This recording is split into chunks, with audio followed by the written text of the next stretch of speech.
ne connaissement bi dañ ko envoyé Plibor mooy na ko bateau bi indaale connaissement original bu boobaa consignateur bi nekk Dakar day informer moom client sama chargeur mooy informer moo may informer man à Dakar ni ma sa connaissement original Plibor lay ñëwee donc bateau bee ko indaale. wala il a déjà payé. il a déjà payé il a déjà tout payé bu ko defee mu ni moom sama chargeur mu ni consignateur bi nañ ko pli bi ñu jox commandant bi na ci àndaale comme ça bateau bi yóbbaale connaissement original ba pare daal di may informé su ma informé su bateau bi ñëwee rek ma dem ci consignateur bi ñu jox ma sama connaissement original ma entamé la procédure noonu lay dem. léegi aussi la xam naa loolu moom du doon sa domaine de kii muy l'application des conventions internationales. xam nga dañuy wax am na la convention de Hambourg, il y a la convention de Bruxelles. Bruxelles c'est pour les pays européens développés. Alors, en principe ici on applique la convention de Hambourg. Donc quand la marchandise arrive,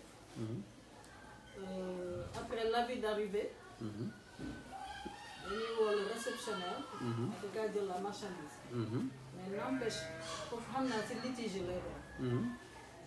responsabilité du transporteur jeexagul. tant qu'il y a pas livraison. maanaam livraison juridique. parce que la livraison juridique intervient après la réception de la marchandise, le débarquement de la marchandise, le contrôle de la marchandise.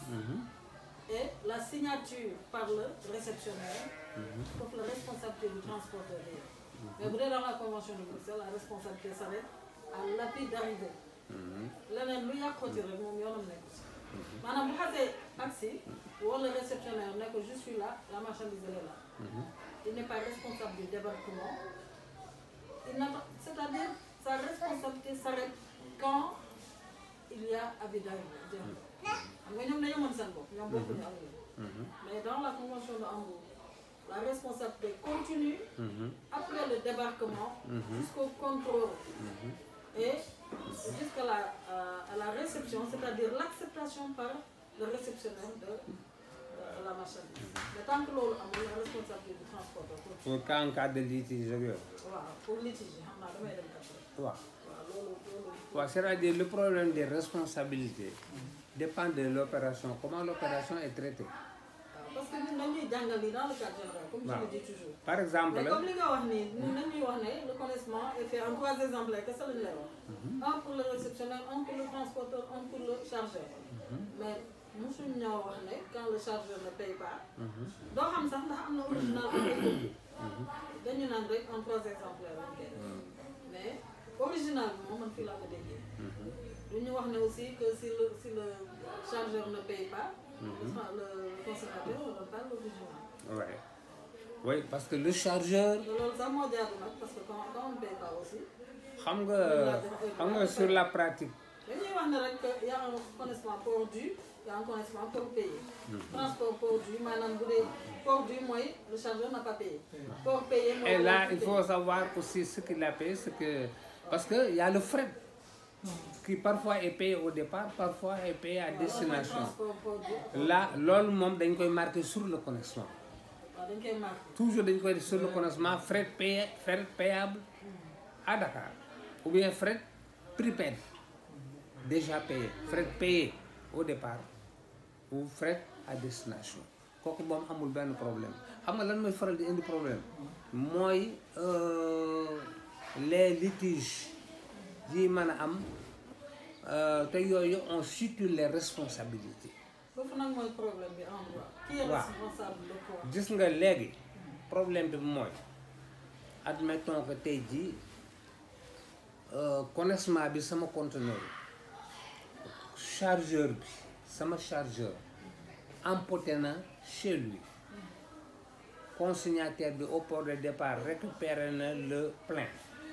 Bateau bi ñëw na embarqué nañu ko mu ñëw dama la wax ne consignataire bi au départ dafay demander proposition de bail à mon chargeur na li def moom moo emporté conteneur bi mu ne waaw tout ce qu'il a mis dans le conteneur et dans les détails na ma ko relater sur l'élément qui est la vierge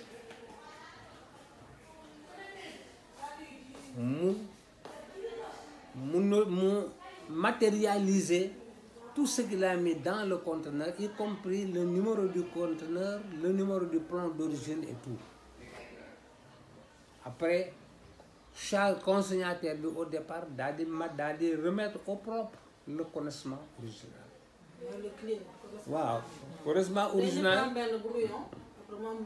Voilà, brouillon bi sama représentant moo ko jox moom moo koy recopier au propre marqué ci yenn yi lu ma 3 éléments yoo xam da ci def original yenn saa yi deux copies lay doon 2 originaux lay doon ah maanaam en 2 exemplaires pas 2 originaux mais un original en 2 exemplaires wala mu nekk en 3 exemplaires ba pare les autres c'est des copies léegi nag bateau bi dafay ànd ak copie ak manifeste bi mais original bi chargeur bi du ko jot sama chargeur bële du ko jot tant que il n'a pas régularisé au port de départ su régularisé au port de départ nag ñu soo ko koy jox mu mën ma ko envoyer et souvent bateau bi transit time day gën a yàgg par rapport au voyage aérien daf ma koy envoyer par l'aérien ma jot ko avant l'arrivée du bateau toog di xaar comprendre léegi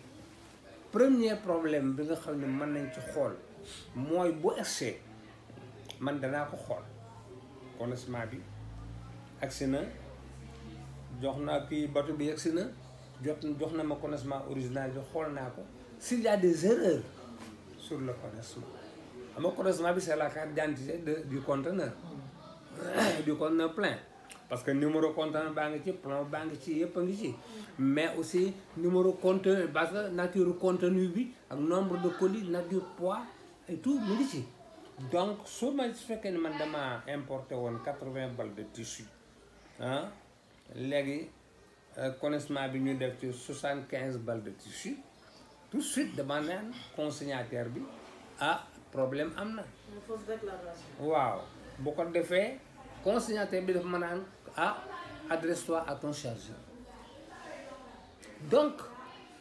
l'interlocuteur de Mauritam ici du réceptionnaire son interlocuteur c'est son chargeur. mais ñun on voit dañuy jàngal ne quand le connaissement est établi. Le transporteur il a pris en charge la marchandise. kon quand il y a manquant si moom la ñun si loolu la ñuy jàngal. non du noonu. dès l'instant qu'il a pris en charge quand il y a manquant.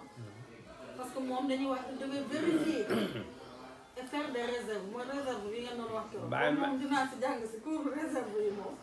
parce que dañoo tant qu'il n'a pas émis de réserve kon cela veut dire que su 80 la jotul. baal ma expliquer la xam nga léegi le client a emporté bu dee bu fekkee. déedéet bokkul ñaari est-ce que du ñaari document la de. non ay nombre de pages yi la ah waaw. bokkul ñaari yu ñuy foto. yooyu yu mu la jox benn document rek la. ah benn da nga koy aggraver. ah page yi dañoo toppoon da nga koy aggraver. non non yeneen yi moo leen moom. attends ma expliquer c'est très clair c'est très important li nga wax. mais demewul noonu. ñoom juridiquement dañ lay wax rek lu war a am. waaw léegi ni mu demee. en réalité ce qui se passe fi mu ne nii nag man moom laa bëgg a xam nag. voilà parce que mënatuma dem port naan damay stage ak yu demee. voilà xam nga nu mu demee. foog nag mu clair. boo doon def saa sax doo xam ne yooyu port xamul ci yoolu dara. da ngay def da ngay rechercher sax si kii bi mais ñoom tam. gis nga juridiquement li ñu wax rek la ñu mën a wax. gis nga et litige am na on est tous d'accord mais il faut situer les responsabilités de lui. waaw loolu nag mooy volet juridique. voilà boobu mooy problème léegi. marchandise bi par exemple ñu koy envoyé d'Abidjan comme il l'a dit. léegi mu indi marchandise bi au port mu am ay ñu ko sàcc au port te duggagul. léegi chargeur bi mu ngi indi marchandise bi au port mu am ñu ñëw ñu sàcc marchandise bi fekk na wax naa consignataire ba pare léegi kan mooy responsable sa vol sàcc bi déjà au départ wóorul la ni port lañ ko sàcc am de. comme manquant daal am na. waaw dañuy wax ne indi nañ ko port parce que foofu dans les cas pratiques on dit des voleurs se sont introduits au niveau du port la marchandise a été volée. waaw xoolal bu fekkee ne conteneur la ñu xool gis plan d'origine bi moo ci nekk donc c'est pas le port. plan d'origine bee ci nekk donc kenn ubbiwu ko. kenn ubbiwu ko ci port bi ndax plan d'origine bañ ko plombé woon ca départ ba moo ci nekk ba léegi bu fekkee ne day xool plan d'origine bi nekkatu ci beneen plan lañ def waaw. nga bay expliquer tuuti bala ngaa def bay expliquer tuuti gis nga. waaw dawal ko.